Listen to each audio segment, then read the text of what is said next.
Hello बच्चों। तो आज हम लोग फिर से कक्षा 10वीं विषय विज्ञान इकाई 1 अम्ल क्षार एवं लवण के लघु उत्तरीय प्रश्न अर्थात 3 अंक वाले जितने भी प्रश्न हैं उनका अभ्यास करने वाले हैं। तो चलिए शुरू करते हैं। पहले प्रश्न क्रमांक 1, उदासीनीकरण अभिक्रिया किसे कहते हैं? उदाहरण दीजिए। उत्तर, उदासीनीकरण अभिक्रिया वह रासायनिक अभिक्रिया जिसमें अम्ल एवं क्षार एक साथ क्रिया करके लवण एवं जल का निर्माण करे तो उदासीनीकरण अभिक्रिया कहते हैं। जब भी अम्ल एवं क्षार एक साथ क्रिया करके लवण तथा जल बनाते हैं तो इस तरह की अभिक्रिया को उदासीनीकरण अभिक्रिया कहा जाता है। तो देखिए इसमें उदाहरण में देखिए, यह हाइड्रोक्लोरिक अम्ल है और यह सोडियम हाइड्रोक्साइड एक क्षार है। इन दोनों की अभिक्रिया से सोडियम क्लोराइड लवण बन रहा है, साथ में जल भी बन रहा है। तो यहां पर देख रहे हैं हम लोग अम्ल एवं क्षार की अभिक्रिया से लवण तथा जल बन रहा है, तो इस तरह की अभिक्रिया को उदासीनीकरण अभिक्रिया कहा जाता है। आगे प्रश्न क्रमांक 2, घ्राण सूचक से आप क्या समझते हैं? इसके द्वारा अम्ल एवं क्षार की पहचान कैसे की जाती है? तो उत्तर है, घ्राण सूचक वे सूचक जो अम्ल और क्षार के साथ अपनी गंध में परिवर्तन की सूचना देते हैं, उसे घ्राण सूचक या गंधीय सूचक कहते हैं। तो घ्राण सूचक वे सूचक होते हैं जो अम्ल या क्षार की उपस्थिति में अपने गंध में परिवर्तन कर देते हैं। तो इस तरह के सूचक को घ्राण सूचक या गंधीय सूचक कहते हैं। जैसे प्याज की गंध की पहचान इस सूचक के द्वारा किया जाता है। अम्ल की उपस्थिति में प्याज की गंध में कोई परिवर्तन नहीं होता है, किंतु क्षार की उपस्थिति में प्याज की गंध समाप्त हो जाती है। अम्ल की उपस्थिति में प्याज की गंध में कोई परिवर्तन नहीं होता, अर्थात प्याज का गंध जो है बने रहता है, किंतु क्षार की उपस्थिति में प्याज का गंध समाप्त हो जाती है। प्रश्न क्रमांक 3, सुरेश ने ताजे दूध में खाने का सोडा मिलाकर उसका पीएच मान 6 से बदलकर 8 कर दिया। इस दूध से दही बनने में अधिक समय लगेगा, क्यों? तो उत्तर है, दूध में खाने का सोडा अर्थात सोडियम बाइकार्बोनेट मिलाने पर पीएच मान बढ़ जाता है, इसलिए दूध से दही बनने में अधिक समय लगेगा। क्योंकि पीएच मान बढ़ गया तो दही का जो पीएच मान होता है वो कम होता है, क्योंकि दही जो है वो खट्टा लगता है। तो पीएच मान कम करने के लिए उसे अधिक समय लगेगा, दही बनने में भी अधिक समय लगेगा। प्रश्न क्रमांक 4, दो पदार्थ ए और बी का पीएच मान क्रमशः 8.2 और 2.5 है। इसमें से कौन सा पदार्थ अम्लीय और कौन सा पदार्थ क्षारीय होगा? इसमें से किस पदार्थ का उपयोग प्रति अम्ल के रूप में किया जा सकता है? तो यहां पर दो पदार्थ हैं। पदार्थ ए जिसका पीएच मान 8.2 है और बी का पीएच मान 2.5 है। तो जिसका पीएच मान 7 से अधिक होगा वह क्षार होगा, जिसका पीएच मान 7 से कम है वह अम्ल होगा। तो पदार्थ ए होगा वो क्षारीय होगा, पदार्थ बी अम्लीय। तो इनमें से किसका उपयोग प्रति अम्ल के रूप में किया जाता है? तो क्षार का उपयोग हम लोग प्रति अम्ल के रूप में करते हैं, अर्थात पदार्थ ए का उपयोग प्रति अम्ल के रूप में किया जाता है। प्रश्न क्रमांक 5, दांतों की रक्षा के लिए किस प्रकार की टूथपेस्ट से दांत साफ करना चाहिए, क्यों? तो उत्तर है, खाना खाने के पश्चात मुंह में शर्करा आदि की अधिकता के कारण भोजन के कण आदि जीवाणुओं द्वारा अम्लों में बदल दिए जाते हैं, जिससे मुंह का पीएच कम हो जाता है और जो दंत क्षय को उत्पन्न करता है। भोजन के बाद दांतों की रक्षा के लिए क्षारीय टूथपेस्ट या दंत मंजन का प्रयोग करना चाहिए। इसमें उपस्थित दुर्बल क्षार अतिरिक्त अम्ल को उदासीन कर देते हैं, इससे दंत क्षय की संभावना कम हो जाती है। जब भी हम भोजन करते हैं तो शर्करा या फिर भोजन के कण ये सभी जीवाणुओं के द्वारा अम्ल में बदल दिए जाते हैं, जिसका पीएच मान बहुत ही कम होता है, जिससे दंत क्षय होने लगता है। तो ऐसी स्थिति में हमको क्षारीय टूथपेस्ट या दंत मंजन का प्रयोग करना चाहिए, जो कि अधिक जो अम्ल है उसको उदासीन कर देता है और हमको दंत क्षय की संभावना से बचाता है। चलिए आगे देखते हैं प्रश्न क्रमांक 6, अनेक लोग पेट में गैस की शिकायत करते हैं, इसका मुख्य कारण क्या है?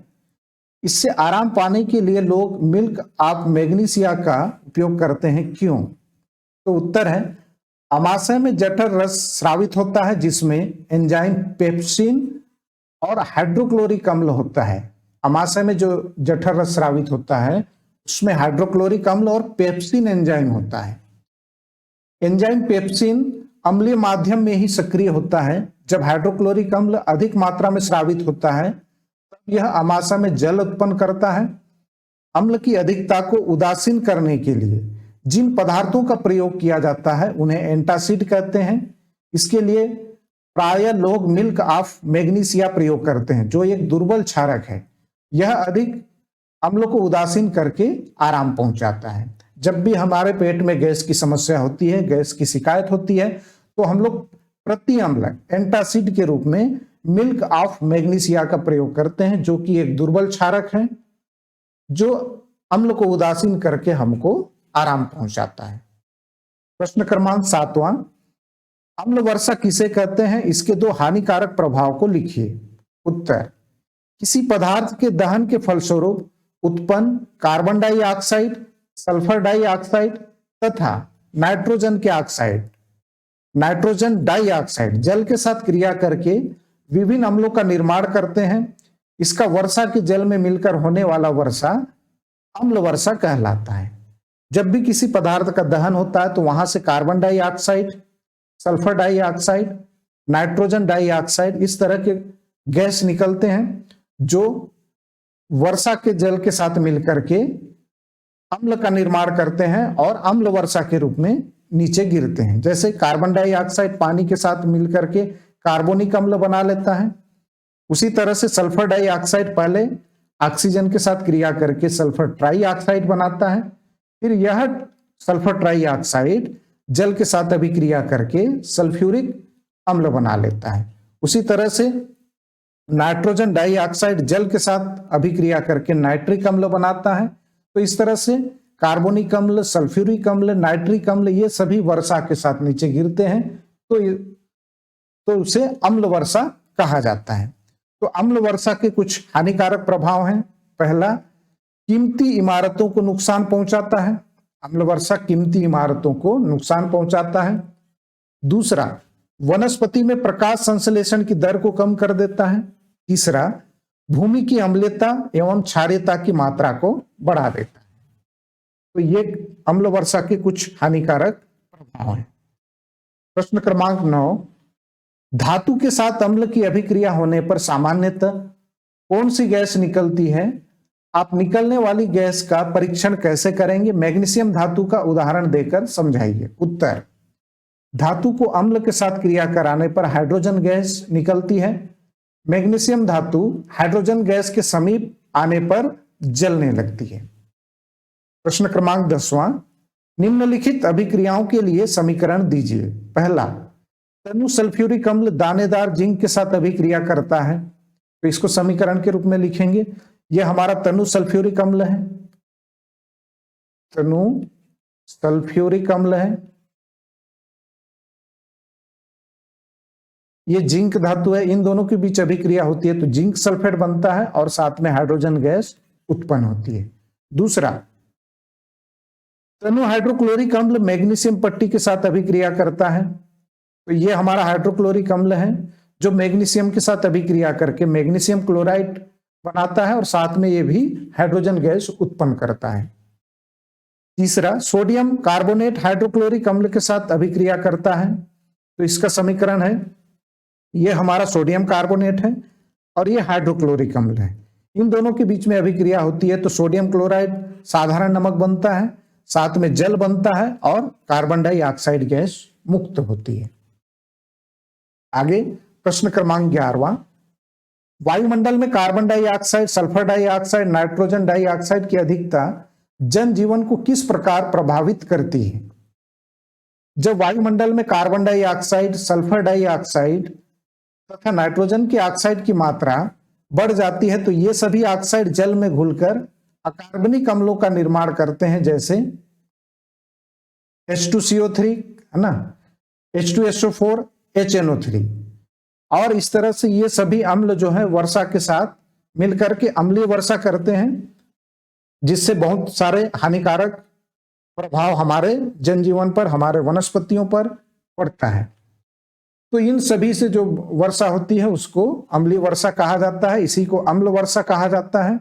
यह पृथ्वी की सतह पर पहुंचकर वनस्पतियों, प्राणियों, इमारतों को नुकसान पहुंचाता है।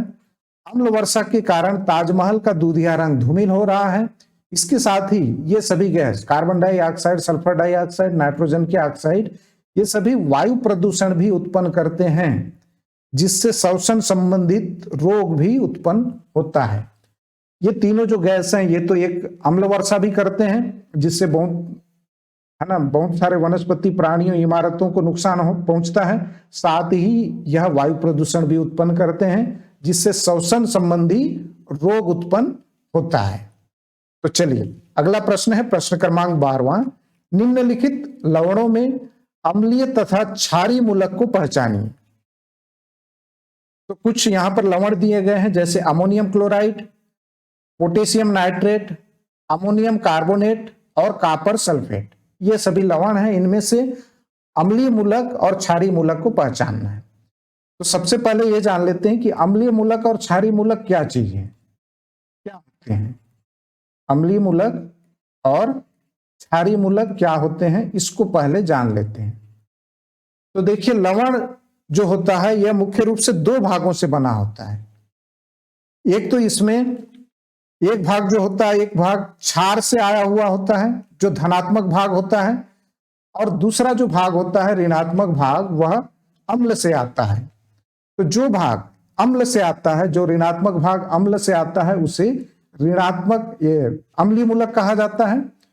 और जो धनात्मक भाग क्षार से आता है, उसे क्षारीय मूलक कहा जाता है। तो यहाँ पर NH4 ये धनात्मक भाग है, इसे क्षारीय मूलक कहा जाता है।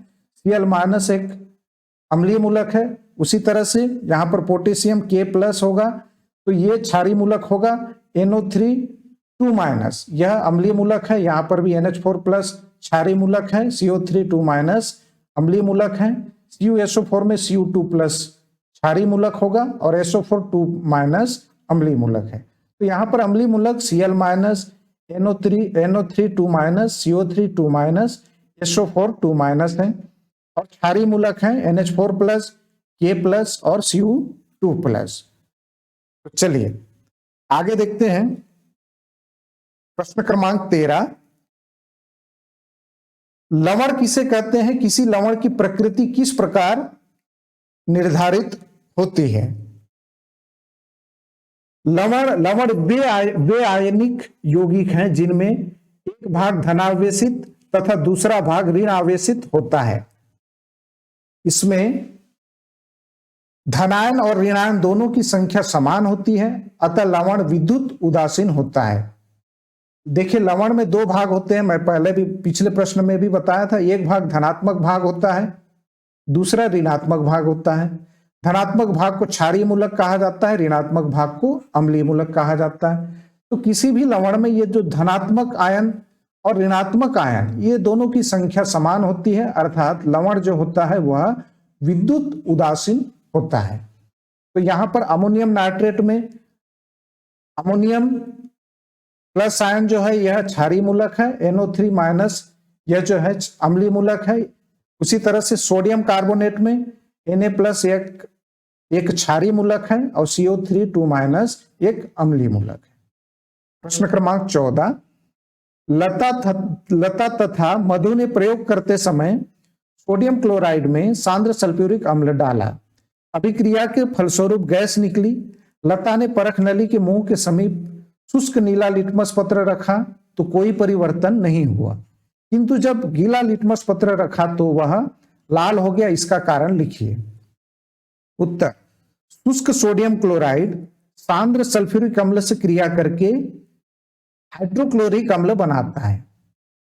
शुष्क सोडियम क्लोराइड अर्थात NaCl सोडियम क्लोराइड, यह सांद्र सल्फ्यूरिक अम्ल H2SO4 के साथ मिलकर के हाइड्रोक्लोरिक अम्ल बना रहा है। यहां से 2 हाइड्रोजन, यहां से 2 क्लोरीन, क्या हो जाएगा 2HCl और यहां पर बनेगा साथ में Na2SO4 लवण। तो हाइड्रोक्लोरिक अम्ल बनाता है। यह हाइड्रोक्लोरिक अम्ल केवल जल की उपस्थिति में अम्लीय व्यवहार प्रदर्शित करता है, इसलिए यह गीला लिटमस पत्र को लाल कर देता है, किंतु शुष्क नीला लिटमस पत्र पर कोई परिवर्तन नहीं करता। तो इन दोनों की, सोडियम क्लोराइड और सांद्र सल्फ्यूरिक अम्ल की अभिक्रिया से जो हाइड्रोक्लोरिक अम्ल प्राप्त हुआ, यह केवल जल की उपस्थिति में ही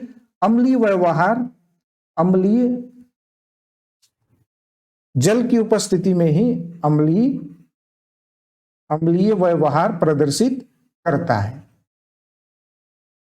इसलिए गीला लिटमस पेपर, क्योंकि गीला लिटमस पेपर एक भीगा हुआ है, इस कारण से उसके गीला लिटमस पत्र को लाल कर देता है, किंतु शुष्क सूखा हुआ नीला लिटमस पत्र है उस पर कोई परिवर्तन नहीं होता है। चलिए आगे देखते हैं। प्रश्न क्रमांक 15। वंदिता द्वारा बनाया गया केक सख्त और आकार में छोटा बना। वह कौन सा अवयव डालना भूल गई है जिससे केक फूला हुआ बन सकता था, कारण बताइए। तो वंदिता जो केक बनाई वह आकार में छोटा बना और सख्त बन गया, तो वह केक में कौन सा अवयव डालना भूल गई जिसके कारण से केक फूल सकता था, नरम बन सकता था। तो चलिए देखते हैं उत्तर। वंदिता ने केक बनाते समय बेकिंग सोडा, सोडियम बाइकार्बोनेट, खाने का सोडा है ना, डालना भूल गई, जिसके कारण केक सख्त और आकार में छोटा बन गया। जब बेकिंग पाउडर, सोडियम बाइकार्बोनेट और टार्टरिक अम्ल, इन दोनों के मिश्रण को केक में डालकर गर्म करने पर टार्टरिक अम्ल सोडियम बाइकार्बोनेट से अभिक्रिया करके कार्बन डाइऑक्साइड गैस उत्पन्न करता है, जिसके कारण केक फूल जाता है तथा मुलायम बन जाता है और आकार में बड़ा भी बन जाता है। तो कौन सा अवयव डालना भूल गई थी वंदिता? सोडियम कार्बोनेट या सोडियम बाइकार्बोनेट, क्योंकि सोडियम बाइकार्बोनेट और टार्टरिक अम्ल को मिलाकर के हम लोग यदि केक में डालते हैं और गर्म करते हैं तो कार्बन डाइऑक्साइड गैस उत्पन्न होती है, जिसके कारण से केक फूल जाता है, मुलायम हो जाता है, आकार में बड़ा हो जाता है। तो इस तरह से आज हमने 1 से 15 तक जितने भी लघु उत्तरीय प्रश्न हैं, 3 अंक वाले प्रश्न हैं, इनका अभ्यास किया, इनके उत्तर को देखा। तो आगे हम लोग कुछ बचे हुए प्रश्नों को देखेंगे। धन्यवाद।